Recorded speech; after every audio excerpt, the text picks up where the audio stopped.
Hey folks, today is January 1st, 2021. Happy New Year. As usual, I'm Jake Baldino, here to talk about video game news. Wrapping up, kind of looking back at 2020 and some of the biggest gaming news surprises. If you're watching this, we're actually on break right now because it's been a really long year making a lot of videos. So, hope you guys out there are well. Let's take a quick trip down memory lane with 2020 stories. Honestly, it's been a really long year, so some of this stuff feels super old. Let's just jump in. First off, announced in March of 2020, a big surprise was the announcement that Danhauser is leaving Rockstar Games. This was a big surprise to me, something I didn't expect because Danhauser is the co-founder of Rockstar Games. He's part of like the DNA, the identity of the studio itself. He co-wrote a lot of big games for the studio, including Red Dead Redemption. Like he's a big deal. The Hauser brothers, for me, for the longest time, was Rockstar Games. So him announcing he was leaving, presumably taking a pile of money,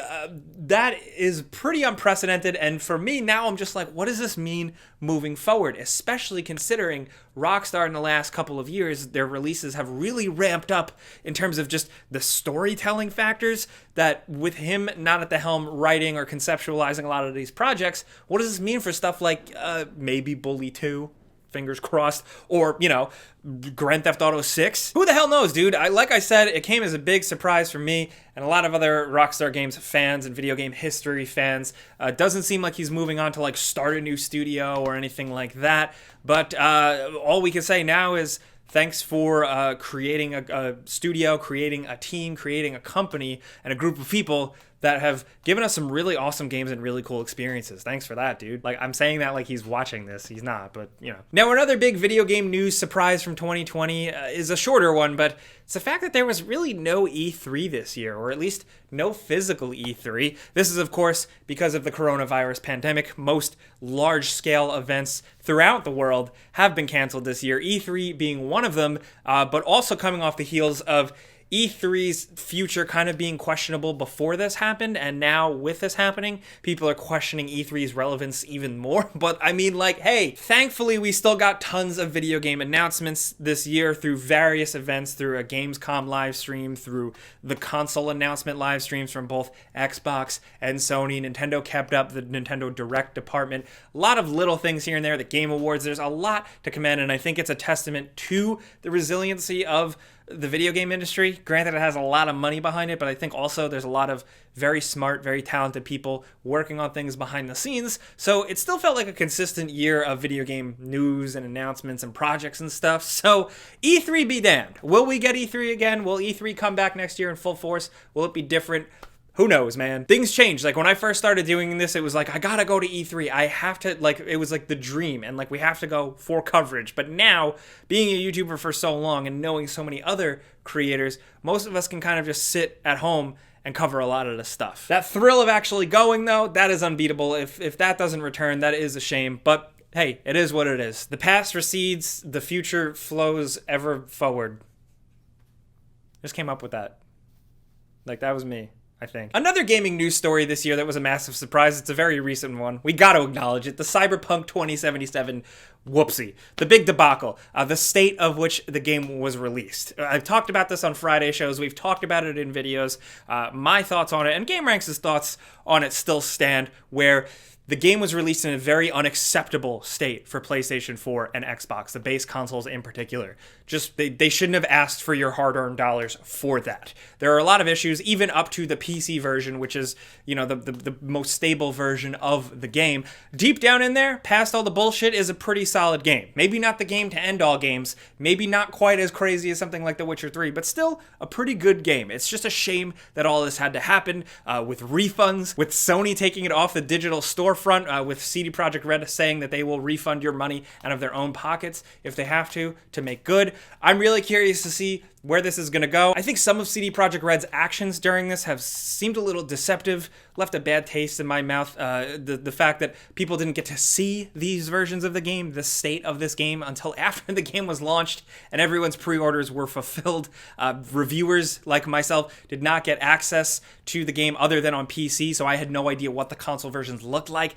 They really couldn't get any word out. That stuff is really disappointing, and they're gonna have to do a lot to really win back the gamers' love, which they had been showered with quite a bit beforehand. Even if like some of us are mad at the company, I do think with the amount of units that this game has sold and the way things work now, I think they are definitely going to use the resources to make it a better game. It's happened with worse games out there. And there are some games out there where it's like, do you really even want them to spend the time to try and fix it? Like Anthem, where you have other games like No Man's Sky, or I think Cyberpunk 2077, where there is potential there and it can be made into a better game. Happened with No Man's Sky. Hope it happens with Cyberpunk. Just take care of fixing the glitches and the bugs and stuff first, because the game, for some people, is a mess. Next up, a gaming news story that nobody saw coming, I definitely didn't, was the fact that a lot of the major plot points from The Last of Us Part 2 leaked just weeks before the game's release. Like some big moments in the game were out there for everybody to see without any context,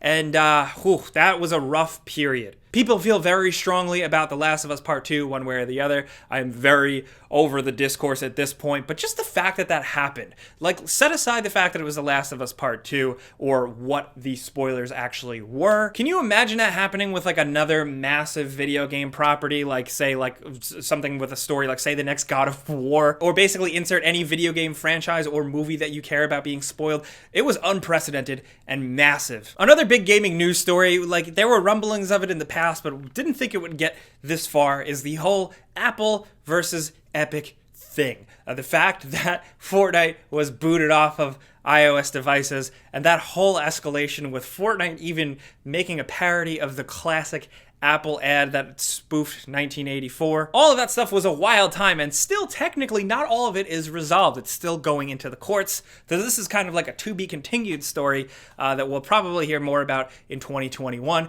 especially if people still have interest. It was like very much, I think, Epic trying to make a point, but even with some resolution in certain areas, I see this thing ongoing for a long time, not even just with Apple and Epic, but other big, massive tech corporations. Another video game news story that just blew my pants off was when Microsoft and Xbox purchased ZeniMax, a parent company of Bethesda. The fact that Xbox owns Bethesda, I still can't believe I'm saying that. That is crazy. Reportedly for, of course, like $7.5 billion. It's a massive, massive deal. And I don't think we've seen like an acquisition that big for a very long time, because that is, wow. I mean, they're getting access to so much of Bethesda's stuff and the money-making machines that the franchises Fallout and Elder Scrolls are. Xbox now essentially gets some of that. Now, there is, of course, still debate whether or not this means that all next Bethesda games are going to be exclusive, like Starfield and the next Elder Scrolls, or are they going to be Xbox exclusive games?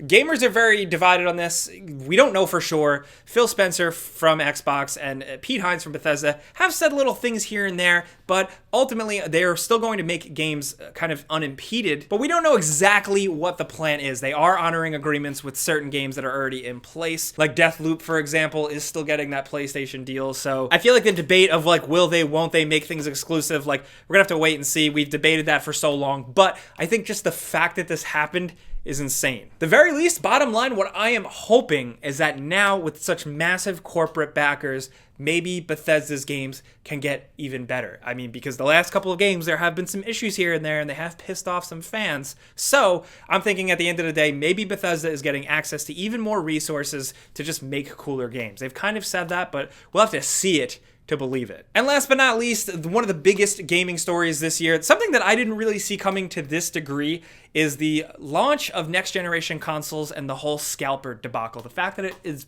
still like damn near impossible to get your hands on a PlayStation 5. It is intense. They're bought up by bots. They're bought up by scalpers. It's like the hottest thing on the block.